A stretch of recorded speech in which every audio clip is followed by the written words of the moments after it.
In this video, I will show you how to download and install Time Doctor. So for Windows or Mac, simply go to the official timedoctor.com website, and then what you can do is just type in /download after it, and then it will take you to the download page. So it's called Get Started.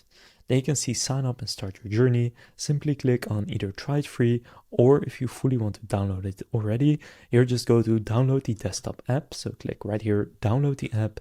Then you can choose what device you are on, but first you will need to sign in, or if you don't have an account yet, you will need to go and create your account.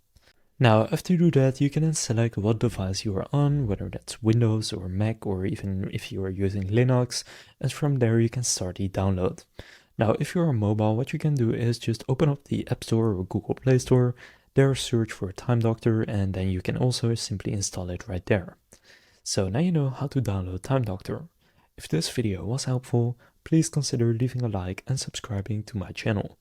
With that being said, I will see you in the next video.